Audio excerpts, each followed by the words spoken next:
Ini kami percayakan betul kepada Polri untuk bertindak, dan tentunya kami di sini mencoba memberikan waktu kepada pihak aparat kepolisian. Kami meminta dalam waktu 3 kali 24 jam agar saudara AP Hasanuddin ini dapat ditahan dan diproses laporan hukumnya. Apabila dalam 3 kali 24 jam ternyata laporan ini belum ada perkembangannya, jangan sampai salahkan kami kalau kader-kader Ikatan Mahasiswa Muhammadiyah DKI Jakarta akan turun ke jalan untuk meminta agar saudara AP Hasanuddin ini ditahan.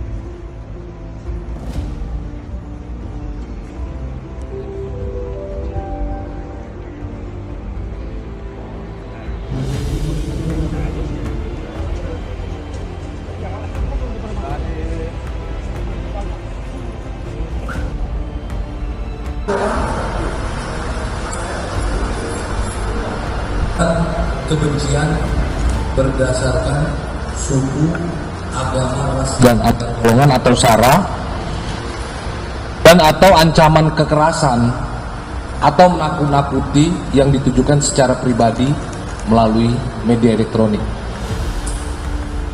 Di mana kasus ini ada 7 laporan polisi dan 5 laporan pengaduan di beberapa polda. Karena laporannya sama, maka kasus ini diambil alih dan ditangani oleh Bareskrim Polri, dalam hal ini Direktorat Tindak Pidana Siber Bareskrim Polri. Pihak kepolisian memberikan keterangan bahwa AP Hasanuddin tidak menunjukkan indikasi untuk mewujudkan kata-kata ancaman ingin membunuh warga Muhammadiyah.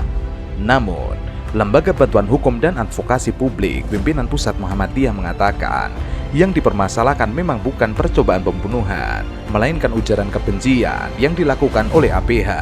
Dugaan tidak pidana yang dilakukan APH bukan percobaan pembunuhan, tapi ujaran kebencian sebagaimana dimaksud pada pasal 28 ayat 2 Undang-Undang ITE. Orang yang menyebarkan informasi dengan tujuan untuk menimbulkan rasa kebencian dan permusuhan individu atau kelompok masyarakat tertentu berdasarkan suku, agama, ras, dan antar golongan juga merupakan perbuatan yang dilarang dalam pasal 28 ayat 2 Undang-Undang ITE. Menurutnya, hukuman pelaku ujaran kebencian sebagaimana dijelaskan pasal 28 ayat 2 adalah dipidana dengan pidana penjara paling lama 6 tahun atau denda paling banyak 1 miliar rupiah. APH juga patut diduga melakukan tindak pidana teror sebagaimana ketentuan pasal 29 Undang-Undang ITE mengatur larangan perbuatan teror atau ancaman kekerasan. Setiap orang yang sengaja dan tanpa hak mengirimkan informasi elektronik atau dokumen elektronik yang berisi ancaman kekerasan atau menakut-nakuti yang ditujukan secara pribadi. Hukuman bagi pelaku teror online yang bersifat menakut-nakuti orang lain dengan adalah pidana penjara paling lama 4 tahun atau denda paling banyak 750 juta. Berdasarkan hal-hal tersebut, untuk melakukan proses hukum terhadap APH tidak perlu menunggu akibat dari perbuatannya berupa perwujudan perbuatan pembunuhan, tapi cukup dengan adanya ujaran kebencian karena faktor sara dan juga ujaran bersifat teror. Apalagi status APH adalah PNS menjadi faktor pemberat karena seharusnya memberikan statement yang menyejukkan, bukan malah menimbulkan kegaduhan. Dan saya yang kemarin itu murni dari rasa emosional dan ketidakbijaksanaan saya dalam menanggapi berbagai komentar yang selama ini menyerang pihak Prof. Thomas Jamaluddin, dan memang kebanyakan yang menyerang tersebut adalah dari warga Muhammadiyah yang sepertinya tidak terima dengan penjelasan Prof. Thomas Jamaluddin terkait dengan metode hisab ru'yat yang digunakan. Jadi memang saya akui ini benar-benar kesalahan dari saya pribadi, dan saya benar-benar meminta maaf kepada seluruh pengurus pusat Muhammadiyah di seluruh Indonesia dan juga warga Muhammadiyah di seluruh Indonesia. Mungkin itu yang bisa saya sampaikan.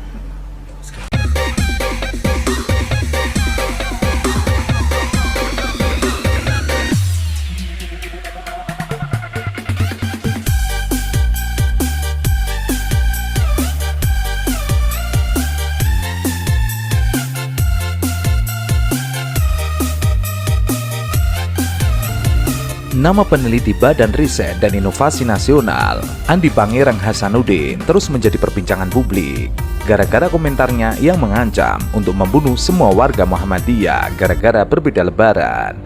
Ia kini dilaporkan ke polisi. Selain itu, AB Hasanuddin juga harus menjalani sidang etik di BRIN. Setelah viral pernyataan kontroversinya, kini AB Hasanuddin diperbincangkan lagi oleh warganet berkat aksinya yang suka joget-joget.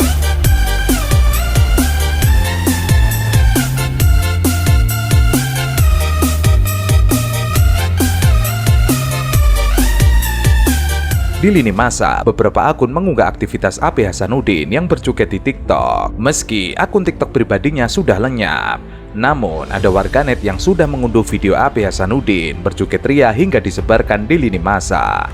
Dari 2 video yang tersebar, terlihat sekali jika yang bersangkutan sangat lihai berjoget. Bahkan satu video membuat AB Hasanuddin berjoget sedang memakai seragam batik korpri dan mencopot kancing bagian atasnya.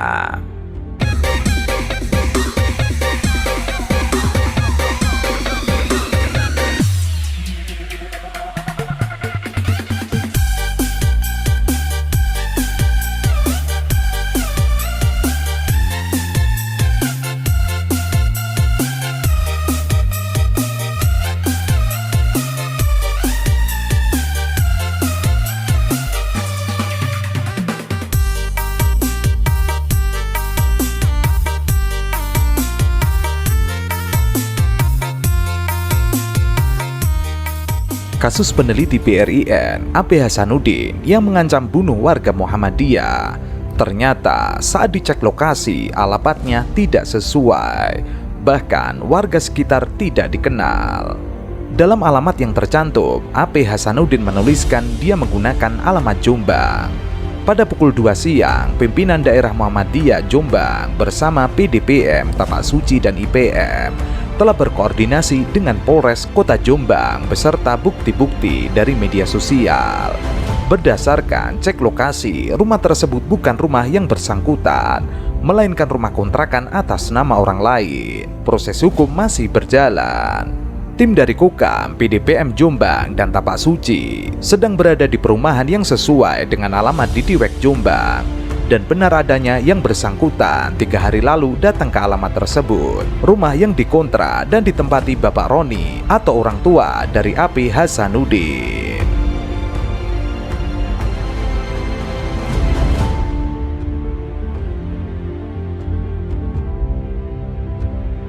Pukul 2 siang, pimpinan daerah Muhammadiyah Jombang beserta PDPM, Tapak Suci, dan IPM telah berkoordinasi dengan Polres Kota Jombang. Belakangan ini, BRIN sering trending topik. Sayangnya bukan hal positif. Padahal ia merupakan badan riset dan inovasi nasional. Idealnya yang ramai tentang riset dan hasil inovasinya yang berguna bagi masyarakat, bukan kontroversi tidak jelas dari peneliti atau lembaganya. Berdasarkan dari akun Ipulgus, AB Hasanuddin sudah ditemui di rumahnya di Diwek Jombang. Sementara itu, Ketua LBH PP Muhammadiyah Taufik Nugroho menyatakan segera membuat laporan polisi agar kasus ini cepat diproses. Assalamualaikum warahmatullahi wabarakatuh. Sore ini saya bersama Mas Andi. Kebetulan alhamdulillah bisa bertemu beliau. Kami berdiskusi banyak hal yang terjadi saat ini dan apa yang terjadi dengan yang ramai saat ini itu beliau sudah menyampaikan kepada saya, dan terkait beberapa hal isu-isu yang terjadi sebelumnya kami bisa berdiskusi dengan baik terkait ilmu astronomi dan sebagainya. Semoga ini bisa menjadi informasi kepada teman-teman semua. Assalamualaikum warahmatullahi wabarakatuh. Ipulgus menuliskan, saya barusan ditemani istri bertandang ke rumah Andi Pangerang Hasanuddin di Diwek Jombang, dan berita ini valid 100%. BRIN sebagai lembaga tempat AB Hasanuddin bekerja telah menyebarkan rilis. BRIN masih melakukan pemeriksaan dan menyayangkan itu terjadi. Berdasarkan informasi dari BUSDM BRIN, AB Hasanuddin memiliki problem psikologis. Meski begitu, BRIN tetap memproses. BRIN akan melakukan sidang majelis etik pada 26 April nanti. Ternyata berdasarkan informasi problem psikologis yang bersangkutan AP Hasanuddin sudah terjadi dalam beberapa kasus sebelumnya. Kita tunggu saja bagaimana proses di BRIN. Najib Burhani menuliskan, Andi Pangerang Hasanuddin yang sekarang ramai diperbincangkan berdasarkan pengecekan BOSDM, Badan Riset dan Inovasi Nasional, mengalami persoalan psikologis dengan beberapa kasus sebelumnya. Meski yang bersangkutan mengalami problem psikologis dan sudah membuat surat permintaan maaf, BRIN akan tetap memproses yang bersangkutan. Saat ini, proses pelaporan juga dilakukan Lembaga Bantuan Hukum PDM Jombang bersama AMM ke Polres Jombang. Arahan dari PWM Jatim agar warga Muhammadiyah tetap tenang, bersabar dan ikut prosesnya. Update pelaporan akan disampaikan selanjutnya.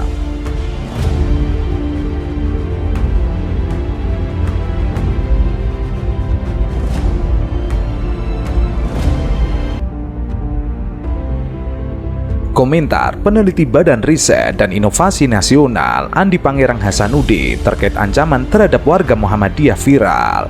Setelah itu, beredar surat pernyataan dari oknum peneliti BRIN tersebut. Dalam surat pernyataan yang beredar, Andi Pangerang Hasanuddin mengakui soal komentar terkait warga Muhammadiyah dari akun media sosial Facebook pribadinya. Komentar itu disampaikan di akun media sosial Profesor Riset Astronomi dan Astrofisika BRIN, Thomas Jamaluddin. Ia berkomentar demikian dilandasi dari rasa emosi dan ketidakbijaksanaannya saat melihat akun tersebut diserang oleh sebagian warga Muhammadiyah. Atas pernyataannya itu, oknum peneliti BRIN tersebut menyampaikan permintaan maaf. Saya bersedia diproses lebih lanjut jika diperlukan dan saya minta maaf dan sebesar-besarnya. Sementara itu, netizen bernama Andi Muhammad Faizal, ia memention Andi Pangerang. Assalamualaikum Andi Pangerang. Saya Andi Muhammad Faisal, putra Bugis Bone, warga Muhammadiyah. Katanya mau bunuh ya. Tunjuk lapangan Telaso, si Gajang Lali Lipa Walato. Ke orang Bugis toh, sama-sama ningrat bedanya, kau mah pakai siri-siri. Sementara itu, Lisa Amarta Tara 6 yang mentweet, gila ini orang BRIN Indonesia. Lu nggak tahu apa Muhammadiyah itu berperan besar dalam riset dan penelitian, terutama bidang pendidikan. Sekolah mereka itu yang pertama menggabungkan sains dan belajar Quran. Model-model gini gue yakin pendukung si Ganjar. Sementara itu, Muhammad Said Didu mentweet, ini masalah serius. Sementara itu, Ismail Fahmi yang mentweet, pelajarilah adab sebelum mempelajari suatu ilmu, kata Imam Malik. Tapi saya tidak lihat adab itu di sini. Kalau ditulis oleh seorang buzzer saya paham, tapi kalau ditulis oleh seorang profesor ASN dibayar dari pajak, termasuk pajak Muhammadiyah, rasanya offside. Tupoksi seorang profesor cukup sampai seperti dalam berita ini, menjelaskan apa yang terjadi secara ilmiah, mengapa ada perbedaan, bagus. Tidak perlu mengambil tupoksi buzzer politik dan troll yang suka menyinggung dan merendahkan. Moderasi beragama Islam wasatiyah artinya sesuatu yang berada di tengah di antara dua sisi. Tampaknya masih besar tantangannya. Wallahu a'lam bishawab. Saya masih berharap akun AP Hasanuddin ini kena hack sehingga menulis komentar provokatif yang sangat offset. Semoga begitu, bukan tulisan asli. Sabar, tahan diri, serahkan kepada yang berwajib untuk menginvestigasi. Beliau adalah anggota tim unifikasi kalender Kemenak, artinya membawa nama pemerintah juga. Silahkan kritik metode Muhammadiyah atau ormas lain yang beda dengannya, sebatas metode. Kalau melebar kemana-mana sudah offside. Hal tersebut juga dikomentari oleh mantan Menteri Kelautan dan Perikanan, Susi Pujiastuti. Ia mentweet, setuju mas. NU dan Muhammadiyah selalu khilaf awal Ramadan.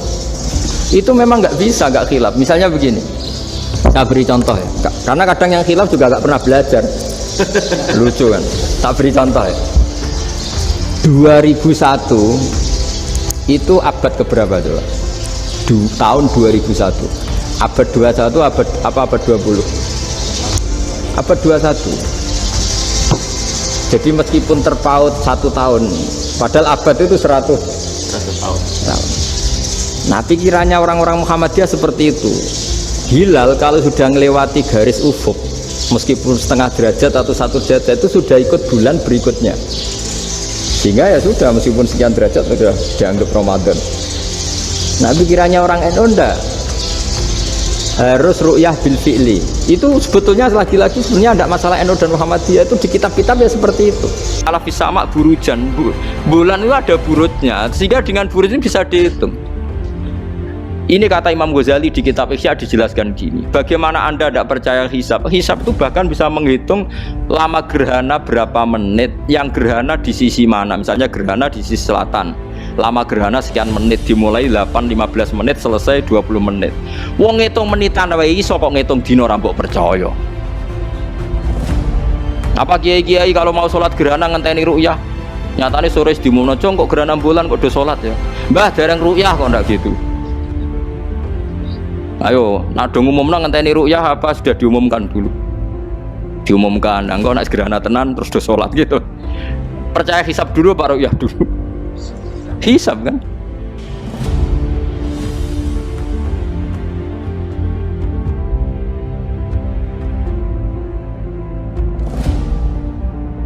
Jagat lini masa Twitter dihebohkan dengan status mengerikan peneliti Badan Riset dan Inovasi Nasional. Status itu ingin membunuh semua warga Muhammadiyah karena merayakan Lebaran pada hari Jumat. Hal itu berbeda dengan pemerintah yang menetapkan Hari Raya Idul Fitri 1444 Hijriah pada hari Sabtu. Polemik itu bermula dari status Facebook yang ditulis Profesor Riset Astronomi dan Astrofisika BRIN, Thomas Jamaluddin. Mantan Kepala Lembaga Penerbangan dan Antariksa Nasional itu heran dengan Muhammadiyah yang tidak taat kepada pemerintah terkait penentuan Lebaran 2023, namun ingin memakai lapangan untuk sholat Idul Fitri. Masih minta difasilitasi tempat sholat Id, pemerintah pun memberikan fasilitas, ujar Thomas dalam statusnya yang viral.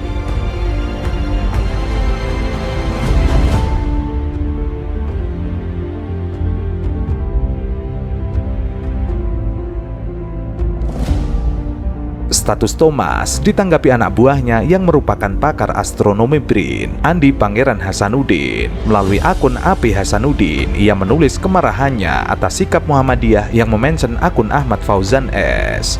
Kalian Muhammadiyah meski masih jadi saudara seiman kami, rekan diskusi lintas keilmuan, tapi kalian sudah kami anggap menjadi musuh bersama dalam hal anti-TBC, tahayul bid'ah khurafat dan keilmuan progresif yang masih ekosektoral. Buat apa kalian berbangga-bangga punya masjid, panti asuhan, sekolah dan rumah sakit yang lebih banyak dibandingkan kami kalau hanya egosentris dan ekosektoral saja, kata Hasanuddin.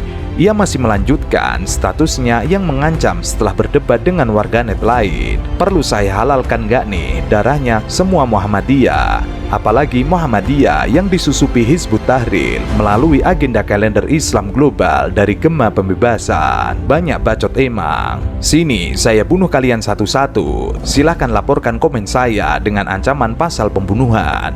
Saya siap di penjara. Saya capek lihat pergaduhan kalian. Kini status AP Hasanuddin viral di berbagai kanal media sosial. Di lini masa Twitter dan Facebook, statusnya banyak disebar, termasuk di grup WhatsApp. Rektor Universitas Muhammadiyah Jakarta, Ma'mun Murad, mengecam komentar yang dibuat peneliti Badan Riset dan Inovasi Nasional, Andi Pangerang Hasanuddin, terkait perbedaan penetapan Hari Raya Idul Fitri 1444 Hijriah. Ma'mun heran, mengapa metode Muhammadiyah yang berbeda dalam menentukan Lebaran dipermasalahkan sampai harus mengancam di media sosial.